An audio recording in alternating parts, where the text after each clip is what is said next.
ko su gorko desowo kadi même chose yiɗiraɓe mum ɓe kadi kindi kanko desowo même chose kadi kindi yiɗiraɓe makko ɓe kadi nan ɗon hen goto fof wonko sarwata su gorko hen goto fof en jogui rôle mo foti juuɗe e dewgal he hen goto fof won rôle mo jouat hakki seɓe dambima balɗi suko balɗi jeeɗi walla lewru walla mais hen goto fof fof wonno ɗum par ce que en jaltano ɗum noon fof wonno ɗum par ce que en jaltano en jangga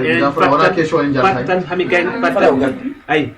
en jaltano en jangguɗen ko ɓorano ayi aren hande avec phénomène de la mondialisation ko phénomène de société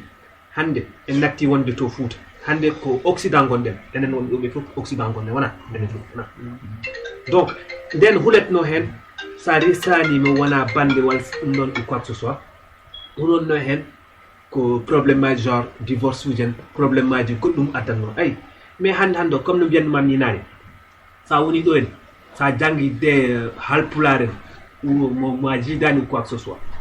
onon fof onon janggiti onon jogui la même mentalité ayi donc ça veut dire vous êtes victime de la société ɗum ɗon fof mi jaɓi vous êtes victime de la société mais firtani noon sa restirani mbaɗa développé victime de la société victime de la société woni hono victime de la société woni hono kono neɗɗo tawi galle bamum ko victime de la société woni hono mbeɗa wawi winni woni hen sukaɓe ni ne sont pas victime de la société par ce que ɗo jibina ko ɗo mawni ko ɗo gandi à partir du moment sa ɗo jibinɗa ɗo mawɗa ɗo ganduɗa donc ça veut dire aɗa andi ko woni Noël jour anniversaire ma so waɗi so jour anniversaire ma a fetente donc ça veut dire non ko heddiɓe no fetirat ni ko même chose ayi donc ça veut dire ko jiita ko ɗum tan hankanti ɗum gokkanta et surtout wona probléme l' essentiel o ko juste jibnama teddin ɗumen enen ganda hoorema ay ko heddi ko fof ay ko heddi ko fof ko Allah ay Allah suba kala mo aɗa wawi resdirde bamma walla yumma suɓonma wasa moƴƴude ɗum ɗon par ce que aɗa wawi suɓade wasa moƴƴude en mbawa jaɓoɗon seeɗa wona d' accord mbiɗa ko enen fof woni victime de la société d' accord mbar d'une part mi yeddetama et d'une part aussi mi yeddete par ce que pourquoi mi yeddete ayi hunde fof holto fuɗɗori enen ɗanniyankoɓe fof normalement hande eyyi hande normalement enen ɗanniyankoɓe fof normalement hande enen fof ko enen poti hollude sukaɓe men koto jeeyeɗen anani e to jeeyeɗen e cosanuji men e aadaji men e ɗum ɗoji men c' est vrai ko ɗo ɓe jibina eɓe gandi ɗum ɗoji datude anniversaire wude trikawa kasalika kono ɓe mbima ɓakkere bahre guilen hecciɗi sa jibini cukalel ma a nannimo Qur'an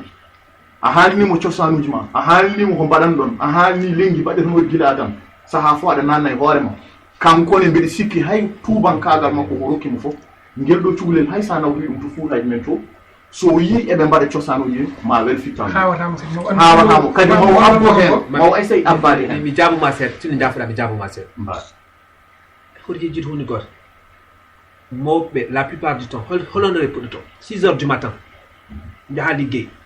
te illettré a janggani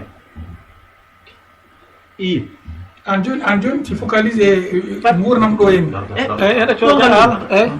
hay to ɓeɗa andi mais enen kalden ko par rapport à ɗo en par ce que phénomène o ko ɗo ɓeydi ayi mawɗo 6 heures du matin o finata o liggoyo o janggani so arti o wawi wiide hay namdata hay ɓiyiko enen ko jangguɗa école donc ça veut dire cukalel ngel ko accida e hoore mum à partir du moment cukalel so accidami hoore mum so mawni ça veut dire janggat arta tan koyi voilà donc à partir de ɗum ɗon so suɓanimo hoore mum ɗum ɗon fottan ko accidede hen par ce que ko ɗon société men tolni hande société men tolni ko go fof suɓano hoore mum c'est de l'individualisme ko capitalisme pur et dur ko hooram e hooram kono Saydou je suis d'accord avec toi kono jimmi wiidema Saydou je suis d'accord avec toi kono jimmi wiidema c'est pas non attends so je suis d'accord avec toi dinkoy kono jimmi wiidema kadi avant kadi yettoɗon tu sais fais pas dire que parce que ces gens là ils sont victimes de ça e annene aɗa wona victime so ɓe ngari mbaɗini an saari essay wattude ni an hay sinno ka mawɗo a dawi aɗa jogii heure kamniɗi aɗa andi ko udditta cukalel ko ɓuri moƴƴude fof cukalel ko fertata haqqille fof cukalel ko aɗa jooɗo aɗa yewtude e ɓinguel ma ngel aɗa haalnamo ko mbaɗata kanko wona ko jannguɗo an mbiɗa a janngani kanko ma motif mo hay ƴettude bik makko e foy o jooɗo ko kalantama ko omo winda omo ƴeewa andude ma wontanmo gandal ma rokkumo awdi ganduɗa omo wawi hutorade janggo jaam hay an sa yalti ɗon sa kay wonande omo yiɗi cosan makko omo yiɗi ko bam makko woni ko omo titoro kadi to ummi to donc ko tarih tan yimɓe fof ko tarih par ce que hono yimɓe hewɓe nan ɗo tawaka gurdam bammumen ko mbaɗatno mais hunde fof tan ko cifti gonɗa tan koye joni noɓe gonani victime ɓe gonani victime paraji balla so tawi paraji ma ballani probléme ko ɗon donc ça ɓe gonani victime ay jinnaɓe anan jinnaɓe itti ɗumen to gonno to itti ɗumen to gonno to ko toɓo natti dañede ilam natti woodde anani ko sooño woni toon sagataɓe fof dogui ene ƴeewoya ko dañi a yahno noon daña gona toon hitande duuɓi ɗi duuɓi tati ko dañƴa fof gadda joɗɗa ɗon balɗe ñaamon joni noon a andi ɗum ɗon ya garta no bonnirtini aɗa woppito debbo duuɓi tati duuɓi nayyi a holli ndeke so tawi aɗa jogui no mbawɗa addirde joom suudu ma takko ma sa arti ladde kam walluma kono wonirno ɗo e ndiɗo leydi adam awa gorko dawat ɗalde cukalel e yummum yummu on jangguinoɓe pular ene wonde mabɓe jamma ñalama soɓe gone télé hay sano anda hen sa ndi yummo ene anda ko haɗete e sa wawa famde ko noon wonirno joni noon ko ɗiɗo saahaji mbiɗen yimɓe hankkadi ne mbayi tan kono wonɗo guitta mbawa hoodde no Mauritanie fusirani ɗiɗon aadaji gonno toon no yimɓe jaadirtuno no ñamirtuno no gandirano ni aɗa ɗum ɗon fusi ko ɓuuri hewde Mauritanie to banggue Sénégal eɗen mbawi wiide fusi ɗum ko basal ko jeeri e waalo ndi fof natti waalo goɓe joguino Mauritanie jooɗimo hen e jeeri gonɗi ga ni natti remede ko sayni sayi kala demɗo hen sayni duuɓi tati heewani te woni yimɓe kadi ngala sayni sayi ngala beeli sara mumen ɗo yimɓe batti ɗannade gaddi ga ɓiɓɓe mumen ndega noon mbaɗa andi so tawi Allah rokkima ga ɓiɗɗo o dañi ko bamum dañani ene wawi janggude kono sa haaluni ɓiye o a wi min baaba min nenam ndene min jooɗoɗo hitande ara min nogga min kirti anani mbimi kalna ɗum mbiya ngel ɗo wutel gotel so tawi ngel turmi ko jamma wuppirte ay galle kaari en alano kadia ay min ko tibayel joguimi kono ala ko joguiɗa e huuɗo ma sa bodi kam nedde mi nawete Fouta te ngel ɗo tibayel ko heɓineɗa anani ngel ɗo tiba mbiyata ɗum ni ko sa ɓudi kam nede mi nawma Fouta ko toon paaɗa a hulɓinimo Fouta a haalnanimo cosaan ma min komi basɗo addimi ɗo komam binnagal ɓinguelam tinno janggo sa janggi no sagataɓe wonɓe toon e jangguino gona e nder Afrique ni ene piya min ngala docteur eɓe min ngala avocat ji min ngala professeur uji min ngala jangguinoɓe diwata tinɗa jangga ha gandal ma timma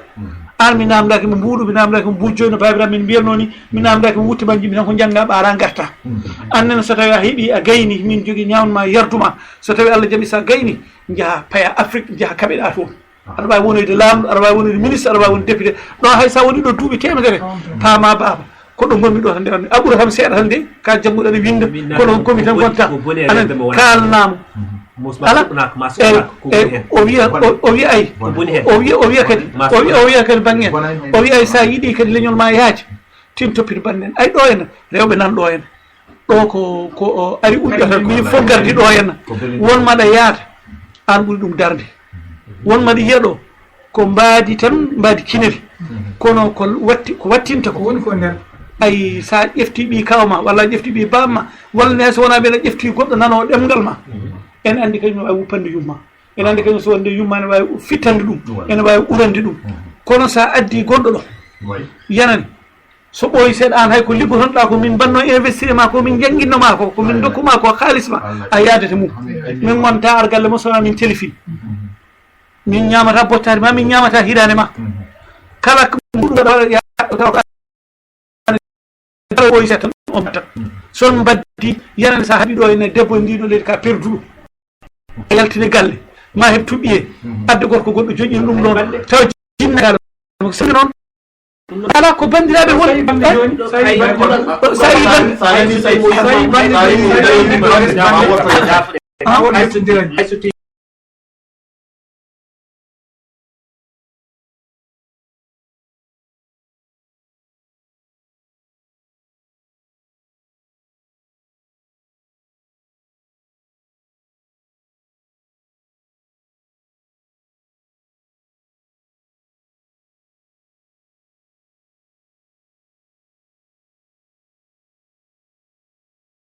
mo ko nde ko kuri tuma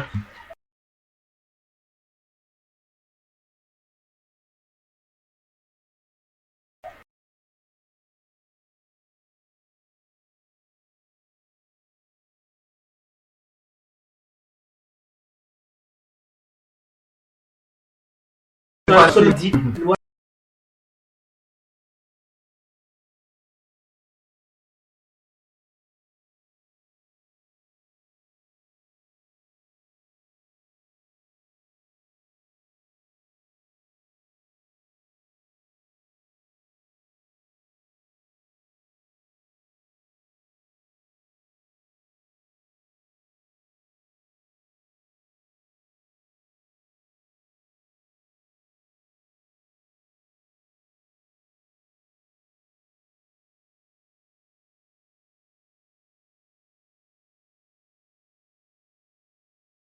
goray fewjoɓe keɓa place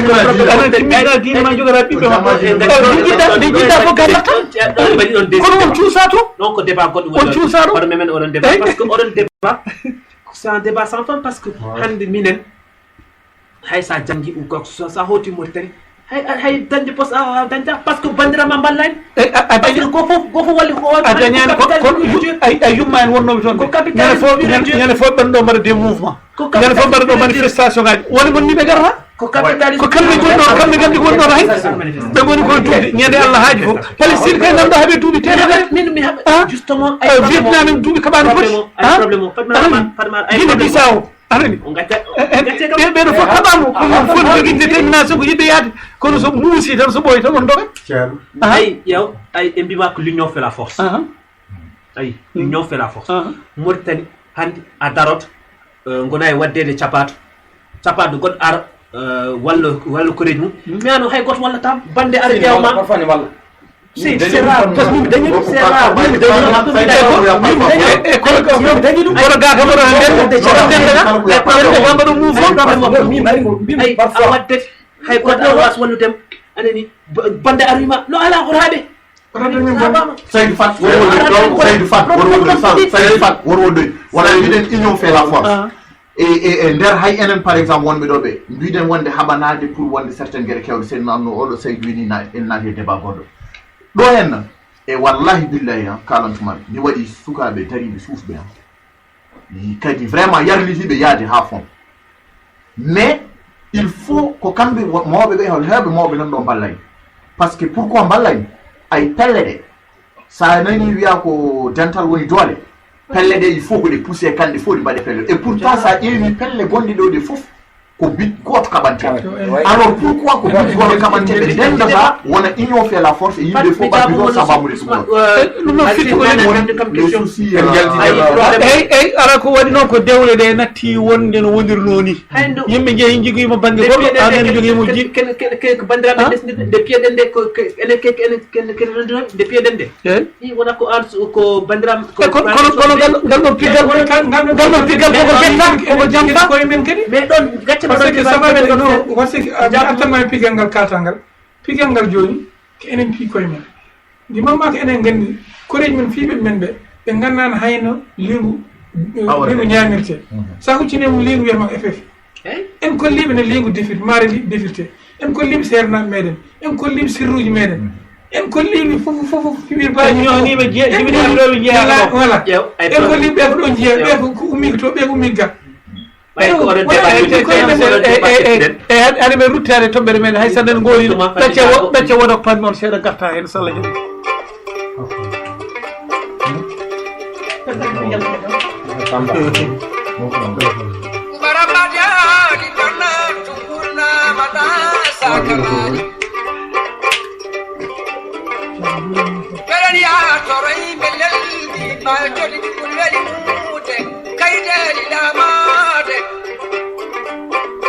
Janga jeri na be janga warana be